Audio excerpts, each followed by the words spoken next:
survived the unsurvivable, humanity's ultimate power unleashed. The stars' lament screamed through the molten skies of Varkus Prime like a doomed soul plunging into hell's furnace.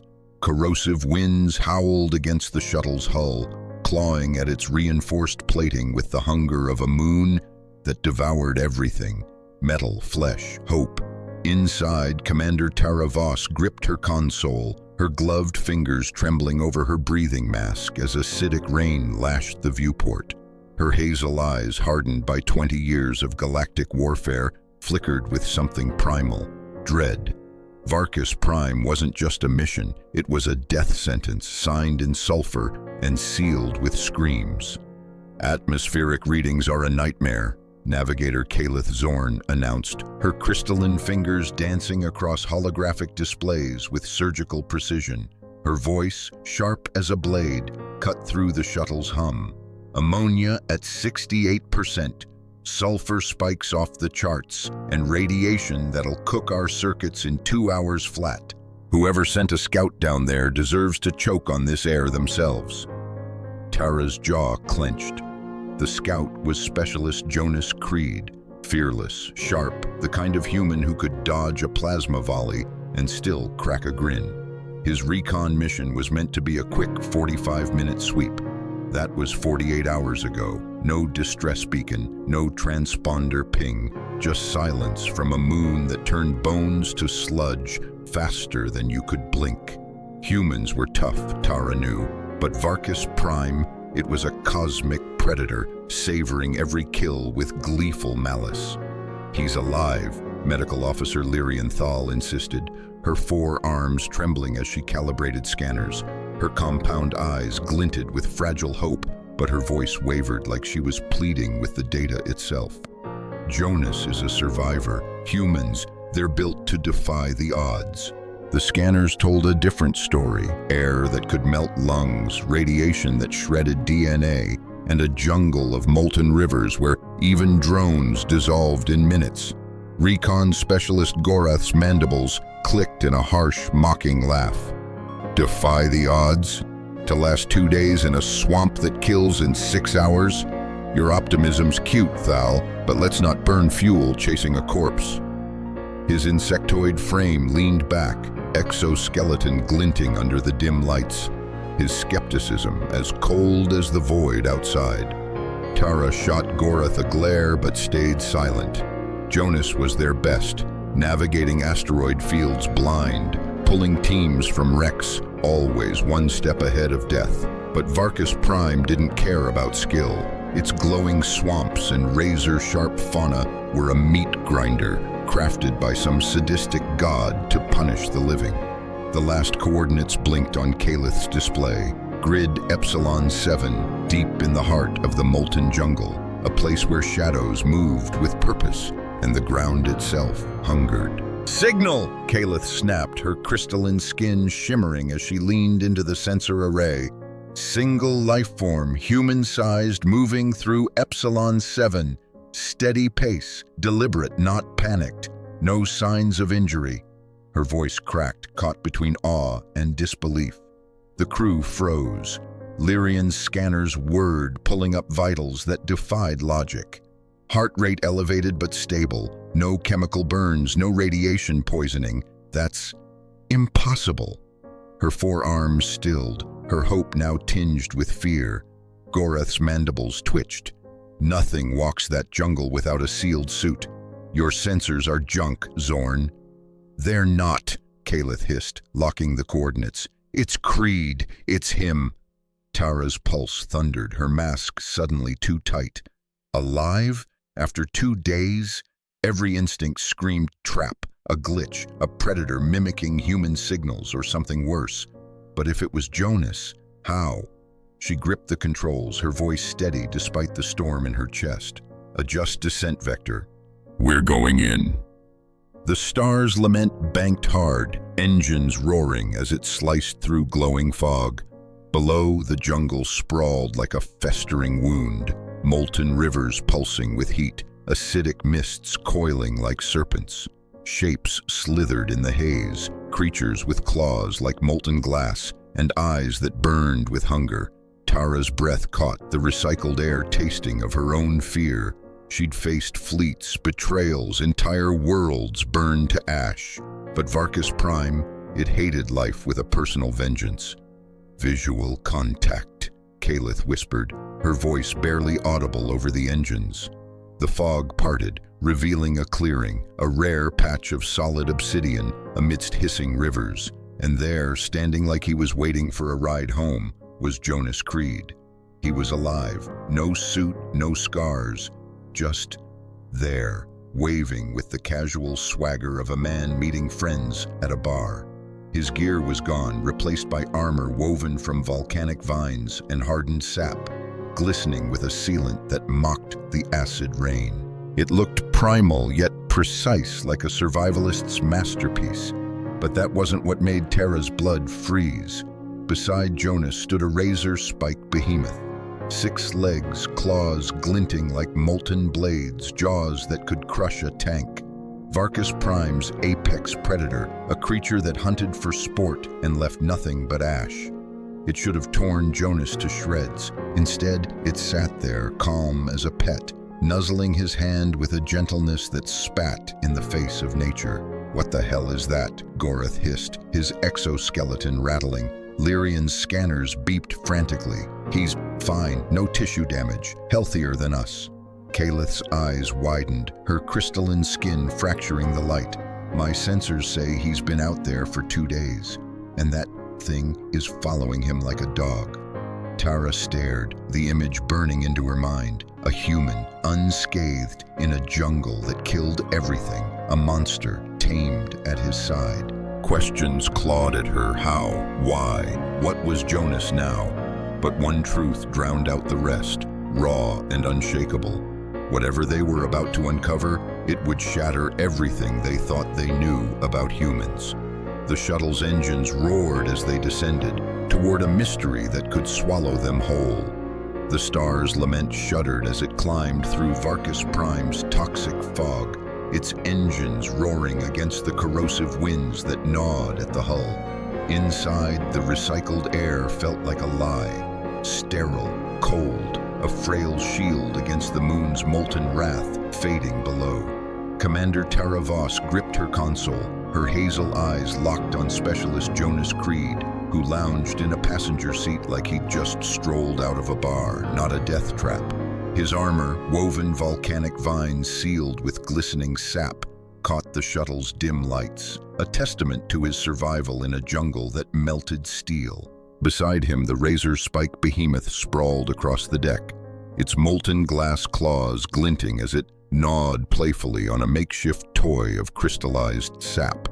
Its low rumble, half purr, half Forge's growl, vibrated the cabin, a sound that made Tara's skin crawl.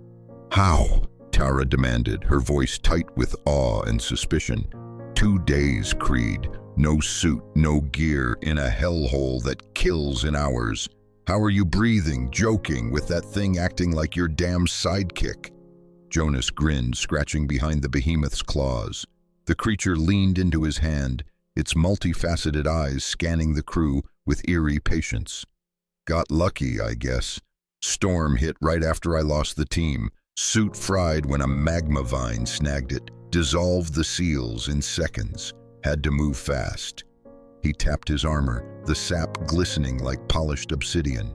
Found waterproof vines, treated them with sap from thermal vents. Kept the acid off. After that, it was just reading the ecosystem. Just? Navigator Kalith Zorn's crystalline skin flickered with disbelief, her fingers hovering over her sensor array. You're talking about a moon that pickles dreadnoughts. My readings say 68% ammonia, radiation that fries DNA, and acid vapor that'd strip your bones clean. You shouldn't have skin, Creed. Medical Officer Lyrian Thal's forearms danced across her scanners, each beep deepening her confusion. Your vitals are optimal, she said, her compound eyes wide. No tissue degradation, no lung scarring, no malnutrition. You're healthier than me after a medbay scrub. Explain that. Jonas shrugged, tearing open a ration pack with the casual gratitude. of someone who'd been chewing questionable roots. Water's the key. Found clean streams underground, filtered through crystal deposits. Obsidian moss near the vents. Alkaline. Neutralizes ammonia vapor if you rub it on. Trial and error, badly. He popped a protein cube into his mouth, chewing thoughtfully. Tastes like ash, but it works. Trial and error? Recon specialist Gorath's mandibles snapped, his insectoid frame trembling with indignation. You gambled with a lethal atmosphere? You're a scout, not a chemist. And that... He jabbed a claw at the behemoth, which lifted its head to study him with unnerving calm. That's a razor spike behemoth. Xenobiology says it's wired to shred mammals, not play fetch. Jonas chuckled, tossing the behemoth a ball of crystallized sap tied with vines. The creature caught it midair, its jaws precise, avoiding damage to the toy. Met this guy on day 2. Thought he was hunting me, tracked me through the tunnels. But his behavior, it wasn't just hunger, showed curiosity, smarts. So I shared some roots, mimicked his posture to signal I wasn't a threat. Took a day, but we worked out pack dynamics. He's been with me since. Pack dynamics, Gorath sputtered, his skepticism cracking. You domesticated a killing machine in 24 hours. A beast that eats humans for sport. They're sharper than your databases think, Jonas said, matter of fact. Look at him, not just claws and teeth. He learns fast. As if on cue, the behemoth dropped the toy and padded to a cargo crate, sniffing with deliberate care before settling beside it like a sentinel. Its claws caught the light, casting prismatic patterns across the walls, its eyes tracking the crew with a patience that felt calculated. Tara's mind spun. This wasn't survival, it was mastery. Jonas had turned a death sentence into a science project, taming a monster and outsmarting a moon that killed without mercy. But it was the gear on his belt that made her blood run cold. Calith's sensors flagged it, a spear of crystallized sap, maps on processed vines, and a plasma rifle. Enemy tech, its energy signature hot from recent use. Next to it, a stack of vine sheets detailed enemy outposts, guard schedules, and supply routes, drawn with a precision that shamed their orbital scans. "Where'd you get that rifle?" Tara asked, her hand inching toward her sidearm. "And these maps, you're saying you scouted enemy positions, alone?" Jonas followed her gaze to the rifle, then leaned back with a grin. "Found it at an outpost in the northern quadrant. Sloppy security, too cocky, thinking the jungle's their guard dog. Disabled their early warning systems, grabbed some intel, and borrowed the rifle for protection." He tossed the vine sheets onto the console, their topographical lines and tactical notes eerily accurate. Mapped about 50 clicks of terrain, spotted 3 outposts, noted their patrol patterns, should give command a head start. Calith's crystalline skin shimmered with shock. "You scouted enemy territory? In that environment? My scans couldn't pierce the fog, and you're out there playing spy?" "Didn't scout," Jonas corrected, tossing the behemoth another toy. The creature caught it, its jaws gentle despite their lethal design. "Just observed from the tunnels. Natural caves, well ventilated, run under the swamps. Perfect for stealth. Enemies lazy about checking their back door." Lyrian's scanners beeped again, her voice a whisper. "Your blood chemistry. It's like you were on a jog, not starving in a toxic wasteland. You shouldn't be this healthy." Jonas swallowed another protein cube, nodding. "Learn the ecosystem. You stay alive. Water, moss, some edible roots. This guy helped spot the good stuff." He scratched the behemoth's claws, earning a contented rumble that shook the deck. The creature's eyes flicked to Tara, holding her gaze with an intelligence that twisted her gut. Gorath leaned forward, his skepticism fraying. "You're saying you survived, mapped enemy bases, stole their tech, and befriended a monster that should have eaten you? In 2 days?" "Pretty much," Jonas said, stretching with the satisfied exhaustion of a man who'd finished a tough job. Oh, and when we dock with the Void Sentinel, any chance I can get quarters for both of us? He nodded at the behemoth, now curled near his feet, its claws glinting like a crown. He's house-trained, doesn't need much. The cabin fell silent save for the engine's hum and the behemoth's faint rumble.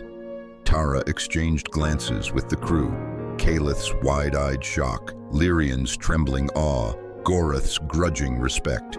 Jonas wasn't just a survivor, he was a paradox, a human who'd walked into a meat grinder and come out with a pet, a map, and a rifle that didn't belong to him. As the shuttle broke through Varkus Prime's atmosphere, the molten jungles fading below, Tara felt a chill that wasn't the cold of space. Whatever Jonas had done, it wasn't just going to shake their mission, it was going to rewrite what they thought humans could do. "Prep for docking," Tara ordered, her voice steadier than her racing heart. "And get command on the line, they need to hear this." The briefing room aboard the Void Sentinel was a fortress of polished steel and stark light, its walls scarred from countless strategic showdowns. Today, it hosted a scene that defied every galactic playbook. Specialist Jonas Creed sat at the center of the conference table, his armor of volcanic vines and hardened sap looking like a relic from a primal world amid the room's sleek tech. Beside him, perched on a reinforced chair, the razor-spike behemoth surveyed the room, its molten glass claws glinting like a crown of blades. Its multifaceted eyes studied the assembled officers with a patience that felt unnervingly deliberate, as if it were sizing up their souls. Colonel Mara Kren, her battle-scarred face etched with decades of command, loomed at the table's head. Her reputation for breaking enemy spies was unmatched, but Jonas's easy grin and the behemoth's calm presence threw her off. "Let's cut to it, Creed," she growled, her voice like gravel. "You were cut off during a storm. Protocol says hunker down, wait for extraction. Instead, you went sightseeing?" "Not at first," Jonas said, accepting a cup of synthesized coffee from the room's robotic arm. The behemoth watched the arm with fascination, its claws twitching as if memorizing its mechanics. "Priority was shelter. Storm was going to rage for hours, so I scouted resources, found a cave system, ventilated, stable. From there, it was survival 101. Xenobiologist Dr. Vexen's insectoid features twitched, his compound eyes narrowing. "Survival? Varkus Prime's atmosphere should have dissolved you in minutes without a suit. The ammonia vapor alone." "Yeah, that stung," Jonas cut in, sipping his coffee like he was chatting about a rainy day. "But the obsidian moss near the thermal vents, alkaline, counters the ammonia if you apply it right. Tested it on small skin patches first to avoid reactions. Basic chemistry." The room went still, the silence heavy as a collapsing star. Dr. Vexen's mandibles quivered, his scientific certainties crumbling. "You discovered an antidote to a lethal atmosphere by experimenting on yourself?" "Field necessity," Jonas shrugged, scratching the behemoth's claws. The creature rumbled, a sound both affectionate and terrifying that shook the table. It tilted its head, studying Kren with an intensity that made her scars tighten. Intelligence Officer Vren Cole, a human with a knack for cracking enemy codes, leaned forward, his translator buzzing with disbelief. "These reports," he said, gesturing to Jonas's vine sheets. "Guard rotations, weapon specs, supply routes for 3 enemy outposts. Our surveillance teams have chased this data for months. How'd you pull it off?" Jonas set down his coffee, his tone casual like he was explaining a hobby. "Basic observation. Military setups have patterns, no matter the species. Watch long enough, you see the rhythms. Shifts, supply runs, weak spots. I mapped it from the tunnels." He tapped a vine sheet, its topographical lines drawn with eerie precision. Caves run under the swamps, 50 clicks of navigable passages, vented by local critters for thermal regulation. Kren's tactical implants flickered as she processed the data. "From what vantage point?" she demanded. "Our orbital scans show no elevated positions near those outposts." "Underground," Jonas said, like it was obvious. Tunnels gave clean sight lines. Enemies cocky, thinks the jungle's their moat. Sloppy perimeter security. Dr. Vexen's eyes dilated, his voice strained. You explored unmapped tunnels, alone. Not alone, Jonas corrected, nodding at the behemoth. Met this guy on day 2. Thought he was stalking me for lunch, but his behavior screamed smarts, not just hunger. Shared some roots, mimicked his posture to show I wasn't a threat. Took a day to establish pack dynamics, but he's been my wingman since. As if on cue, the behemoth reached into Jonas's pocket with a delicate claw, retrieving a stylus and offering it to Kren with the solemnity of a diplomat. The room froze.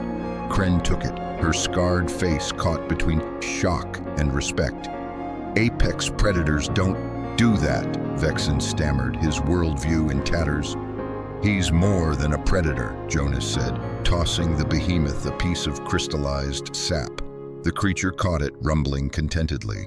Neural complexities off the charts.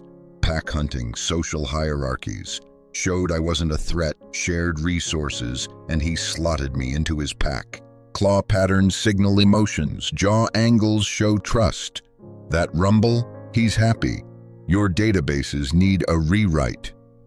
The behemoth's rumble deepened, its claws shimmering in patterns that felt deliberate. Vren's training for decoding spies hadn't prepared him for this, a human rewriting xenobiology over coffee. Your databases call razor spikes incapable of bonding, he said, his voice tight. You're saying you tamed one? Partnered, Jonas corrected, diplomatic. He loves a challenge. The behemoth nudged the holographic display, sniffing the controls with a curiosity that suggested it was learning, not just exploring. Kren closed her datapad, her movements slow, like she was grappling with a new reality. The plasma rifle, enemy tech, classified design. How'd you operate it without training? Jonas glanced at the rifle propped against his chair, its alien curves gleaming. Universal design logic. Energy weapons have common threads, safety, power, targeting. Figured out the interface by feel. Intuitive once you get it. The officers exchanged glances, their shared bewilderment a silent scream. Jonas had survived a moon that killed everything, partnered with a predator deemed untamable, gathered intel that outstripped their best teams, and wielded enemy tech like a toy, and he acted like it was routine. Kren's voice softened, probing reality's edges. Your tactical notes suggest assault vectors we hadn't considered. How'd you develop them? Standard analysis, Jonas said, accepting another coffee. Observe defenses, spot gaps, track patrols, exploit weaknesses. Basic strategy. He seemed oblivious to the existential crisis rippling through the room, his calm confidence unraveling the officer's composure. The behemoth, bored, padded to the holographic display and nudged a control, activating a map of Varkus Prime. Its eyes scanned the terrain as if cross-referencing memory. He's adaptable, Jonas noted, following the officer's stunned stares. Good problem solver, reads social cues like a pro. He'll fit in on the ship. Silence crashed over the room. Vexen's mandibles hung slack, Vren's translator sputtered, and Kren's implants dimmed, overwhelmed.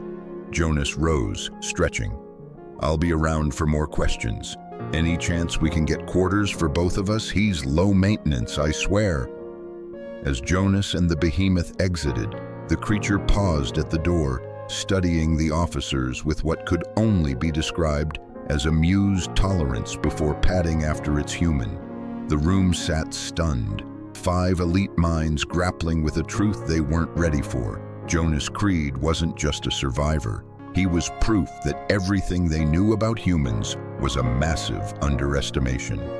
As the Void Sentinel sailed through the Vela Nexus, Varkus Prime a fading ember in the void, the crew faced a new reality. Jonas Creed had walked into a crucible that melted steel and souls, emerging not just alive, but triumphant, mapping enemy secrets, forging a bond with a predator, rewriting survival itself. His story wasn't a fluke. It was a beacon illuminating the untapped power of humanity, a species underestimated for far too long.